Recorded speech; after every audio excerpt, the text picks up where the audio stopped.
Bienvenue dans les Chroniques d'Anso, ton rendez-vous pour explorer ta liberté intérieure, réduire ta souffrance et transformer ta vie. Je suis Anne-Sophie, praticienne en Gestalt thérapie et coach, et dans ce podcast, je partage les clés qui m'ont aidé à reprendre le pouvoir sur ma vie. Je suis consciente que ces concepts demandent du temps et du travail sur soi, mais ils peuvent déclencher un déclic puissant. J'espère qu'ils t'aideront à faire des prises de conscience et te donneront envie d'aller plus loin. Bonjour à tous et bienvenue sur ce nouveau podcast. Aujourd'hui, je vous propose de prendre un petit temps ensemble pour explorer un doute que beaucoup connaissent mais que peu osent exprimer. Un doute qui surgit quand on prend la parole, quand on publie quelque chose par exemple, quand on postule à un nouveau job ou même quand après une conférence on est félicité. Ce doute, ce fameux doute porte un nom.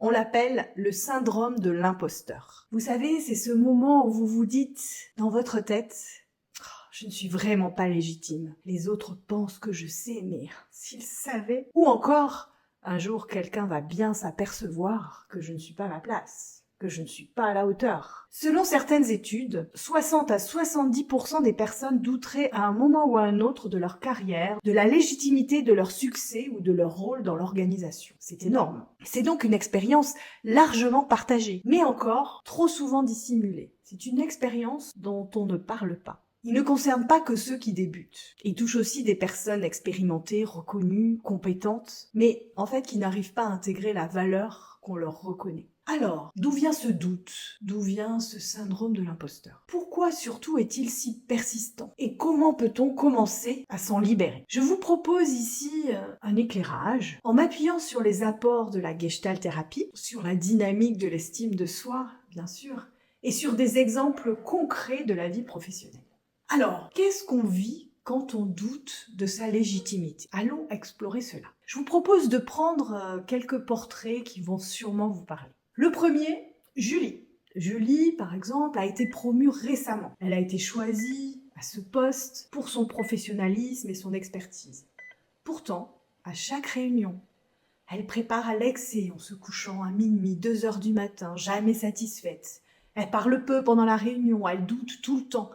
Et en fait, elle se dit au fond d'elle, mais ils vont se rendre compte à un moment que je ne suis pas à la hauteur et que ce que je fais, c'est vraiment pas super bon.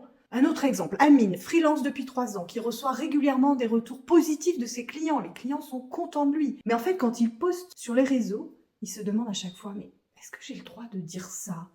Mais qui suis-je pour parler comme ça de ce sujet? Troisième portrait, troisième exemple, Clara. Elle termine une formation de coaching pour changer de métier. Elle est investie dans sa formation, elle est sérieuse. Mais en fait, dès qu'elle se présente devant un client, elle évite de dire « je suis coach professionnel ». Elle préfère dire « je suis encore en formation, je commence ». En fait, elle ne se sent pas légitime. Ces 3 personnes sont compétentes. Elles ont fait leurs preuves. Leur entourage leur fait confiance. Mais en fait, le sentiment qu'elles ont au fond d'elles est complètement déconnecté de la réalité et de ce qu'elles sont et de ce qu'elles font. Ce que leur dit leur voix intérieure, en fait, c'est « je ne suis pas assez ».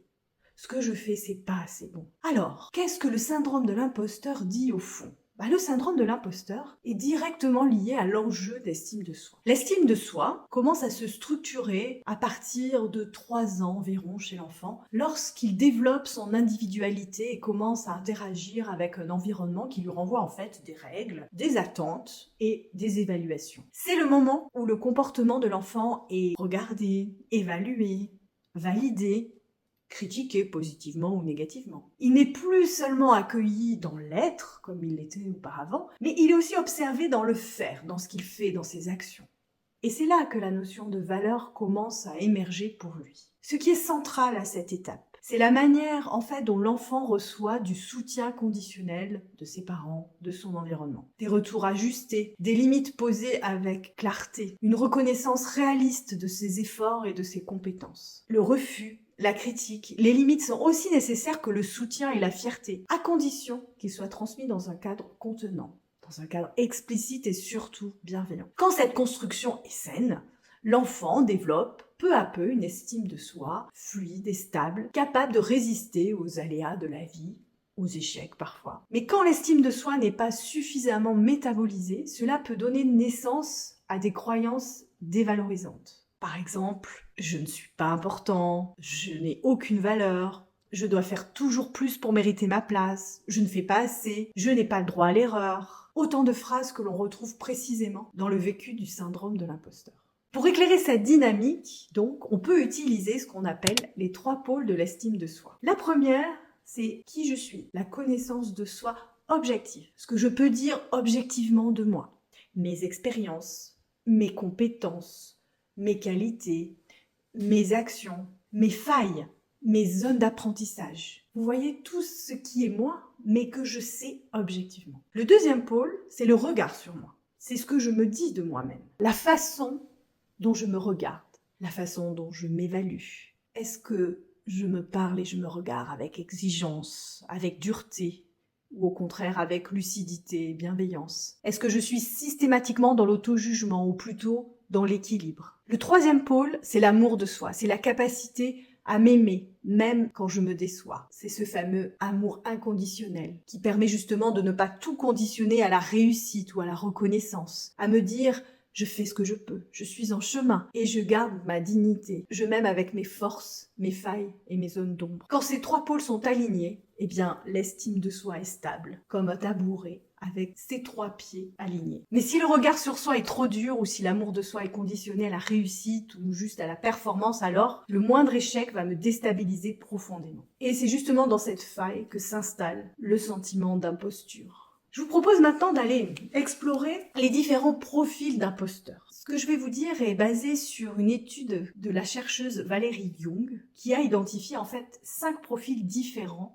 de types d'imposteurs. Alors, ils ont tous un point commun. Ces personnes pensent qu'un jour, quelqu'un fera la preuve de leur incompétence et que tout ce qu'elles ont construit jusqu'ici s'effondrera. Elles ont toute l'impression de tromper leurs entourages, de ne pas mériter leur réussite et cette crainte d'être démasquées les pousse à développer des stratégies en fait pour masquer cette sorte d'escroquerie dont elles se sentent coupables. Ces stratégies correspondent justement aux 5 profils suivants. Le premier profil, c'est le perfectionniste, c'est le plus connu. Il pense que tout doit être impeccable. La moindre erreur devient la preuve qu'il est incompétent. Il ne se donne jamais le droit à l'erreur. C'est ça sa stratégie. Le deuxième, c'est le super-héros. Alors lui, il s'investit à fond partout. Il pense qu'il doit porter seul la charge pour ne pas qu'on découvre ses failles. Et très souvent, il confond performance et valeur. Le troisième, c'est le génie naturel. Lui, il croit que les choses doivent venir facilement, que tout doit être inné. S'il doit faire un effort, il y voit une preuve d'illégitimité. Et en fait, il va abandonner justement assez vite s'il considère que ce n'est pas inné. Ensuite, on a le soliste. Lui veut tout faire tout seul. Demander de l'aide, justement, reviendrait à dévoiler qu'il n'est pas à la hauteur. Donc, il va éviter de le faire et du coup se couper des ressources qui pourraient l'aider. Enfin, le cinquième, il s'agit de l'expert. Il pense ne jamais en savoir assez. Il va être en formation continuellement. Il retarde les prises de parole, les actions, les candidatures et il se sent toujours en préparation au lieu justement d'agir, de se mettre en action. Ces profils ne sont pas des cases rigides, bien sûr. Ce sont des stratégies, comme je l'ai dit, des mécanismes de défense mis en place pour survivre à l'inconfort de se sentir imposteur. Les repérer, c'est déjà un premier pas pour s'en libérer. Alors, quels sont les leviers pour en sortir ? Sortir du syndrome de l'imposteur, ce n'est pas juste se convaincre que l'on est légitime. Ce n'est pas suffisant. C'est revenir à soi. D'abord, dans une posture de présence, de lucidité et de respect. Je vais vous présenter quelques pistes concrètes. Remets les faits au centre. Note ce que tu fais, ce que tu sais, ce que tu as déjà traversé. Concrètement, c'est souvent beaucoup plus riche que ce que ton regard intérieur te laisse croire. Deuxième piste. Observe ton dialogue intérieur. Est-il nourrissant ? Est-il cassant plutôt ?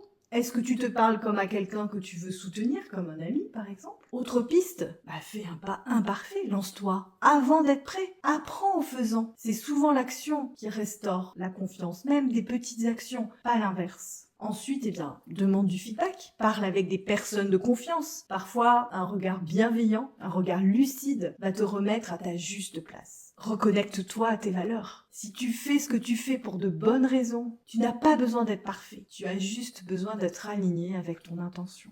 Pour conclure, le syndrome de l'imposteur touche des personnes compétentes, des personnes engagées, parfois très accomplies, mais en fait qui n'arrivent pas à intégrer intérieurement la valeur de ce qu'elles font. Ce doute intérieur, cette pensée négative, limitante, peut toucher n'importe qui, quel que soit son niveau de compétence, son parcours, ses succès, ses réussites. En Gestalt thérapie, on comprend que ces pensées s'enracinent en fait dans une estime de soi peu métabolisée, construite à partir de vécus où la reconnaissance, les limites, la valorisation ou les critiques ont été mal ajustées, insuffisantes, souvent peu claires.